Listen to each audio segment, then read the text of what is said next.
નમસ્કાર ખેડૂત મિત્રો, હાય ખેડૂત પરિવારમાં હું તમારું હાર્દિક સ્વાગત કરું છું। તો ખેડૂત મિત્રો, આજના વિડીયોની અંદર આપણે વાત કરવાના છીએ કે મગફળીમાં ફાલ ફૂલ અને સૂયા વધારવા માટે આપણે શું કરવું જોઈએ।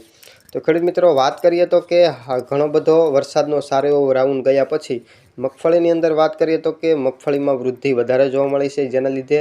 કે મગફળી વધારે કૂણી થઈ છે અને વધારે તે વધતી જાય છે। તો તેના માટે આપણે ઘણા ખેડૂત મિત્રોનો એવો પ્રશ્ન હોય કે પાટલા ભેગા થઈ ગયા છે અથવા તો જે મગફળી છે તે સારી એવી વધી ગઈ છે, પરંતુ તેની અંદર ફૂલ ઘટી ગયા છે અને સૂયા બરોબર ફૂટ્યા નથી। તો તેની અંદર આપણે શું કરવું તે વિશે વાત કરીએ તો કે હાલ સામાન્ય રીતના વાત કરીએ તો કે મગફળીનું જ્યારે વાવેતર થયું હોય ત્યાર પછી 28 અથવા તો કે 29 દિવસે આપણે ફૂલ આવવાના શરૂ થતા હોય છે। અને અત્યારે જે મોસ્ટ ઓફ ખેડૂત મિત્રોની મગફળીની વાત કરીએ તો કે 30 થી 45 દિવસની અંદર મગફળી થઈ છે। તો તેની અંદર આપણે અત્યારે જે વરસાદ આવ્યા પછી જે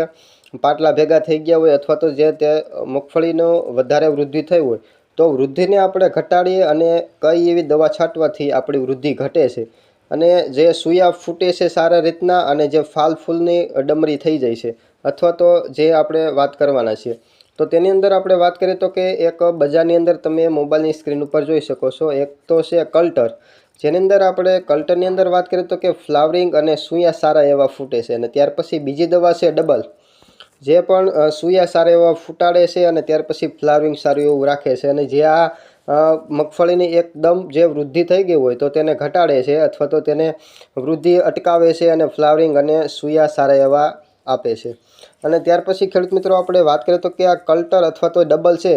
તે ગમે તે એક દવા સાથે આપણે જો ફૂગનાશક રાખવાની છે અને સાથે સાથે જો આપણા મગફળીની અંદર જીવાત દેખાતી હોય તો તેને આપણે જીવાતની દવા પણ સાથે રાખીએ અને ત્યાર પછી આપણે તેનો છંટકાવ અત્યારે જે 40 થી 45 દિવસની માંડવી થઈ હોય તો તેની અંદર સાથે આપણે રાખવાનો છે। અને ઘણા ખેડૂત મિત્રો અત્યારે અમુક સાહ રાખી અને ત્યાર પછી દવાનો છંટકાવ કરતા હોય તો 5 સાહ જે તે રિઝલ્ટ લેવા માટે રાખતા હોય તો તેને છેલ્લે શું ખબર પડે છે તો વાત કરીએ તો કે જે છેલ્લે જ્યારે તે માંડવીને ઉપાડે છે માંડવી ત્યારે તે એકદમ જેના દવા છાંટી હોય તે એકદમ દોડવા ભરાવદાર થાય છે અથવા તો જે નંબર ઓફ દોડવાની જે સંખ્યા છે તેમાં પણ વધારો જોવા મળે છે અને જેમાં દવા નથી છાંટી તેની અંદર એકદમ સૂયા પણ ઓછા બેઠા હોય છે અને જે નંબર ઓફ દોડવા છે તેની સંખ્યા પણ ઓછી જોવા મળે છે।